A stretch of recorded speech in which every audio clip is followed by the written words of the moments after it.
You walk into a room, and before anyone even speaks, it hits you. A dense wave of tension that settles right into your shoulders. By the time you sit down, you feel as though you've run a marathon. Psychology identifies this specific experience as being an emotional absorber. It describes a nervous system that processes and retains external stress as if it were a direct personal experience. Navigating this requires a 4-step energy protection protocol, a systematic framework designed to transition your role from an emotional sponge to an emotional shield. This approach does not require you to eliminate your empathy. Instead, it provides the tools to engage with the people around you without allowing their moods to hijack your own nervous system. Step 1 begins the moment you enter a tense environment, like an office immediately following a high-stakes conflict. Even if no one is speaking, your brain is already at work. You are experiencing thin slicing.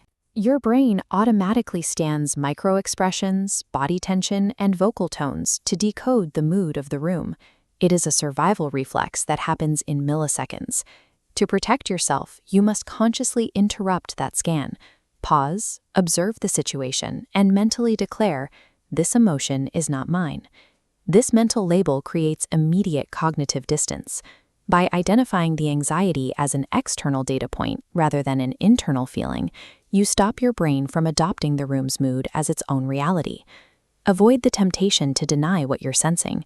Your brain's radar is too accurate to be fooled by simple avoidance.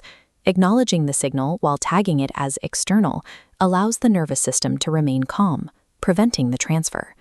While labeling works for the room, handling one-on-one conversations requires managing a biological mechanism, mirror neurons. These cells force your nervous system to mimic the person you observe. As the person on the left speaks with physical tension, your body automatically matches that pulsing red state. To interrupt this, adopt the opposite body language. Lean back. Drop your shoulders. Breathe deeply. Forcing your body into a relaxed posture overrides the signal from your mirror neurons. It keeps your heart rate steady and prevents the physical symptoms of stress from taking hold.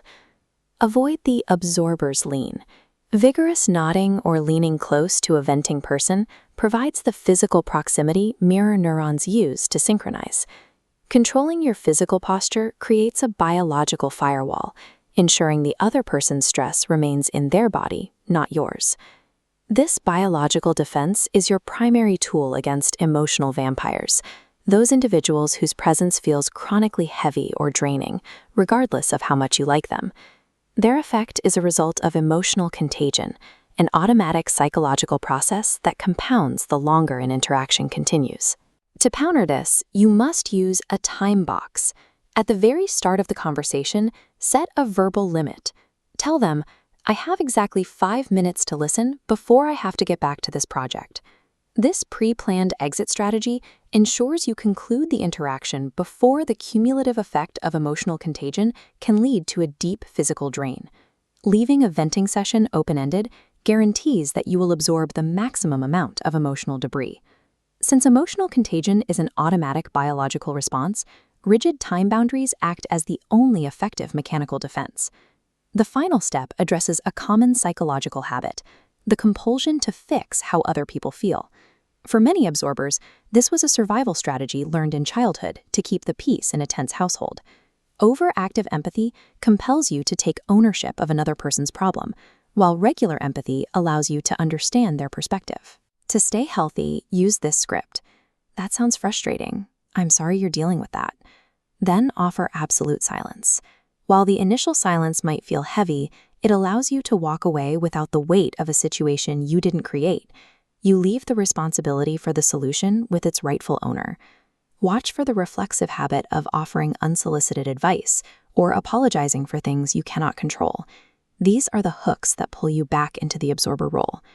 Relinquishing the compulsion to manage the emotions of others is the final requirement for reclaiming your own emotional energy.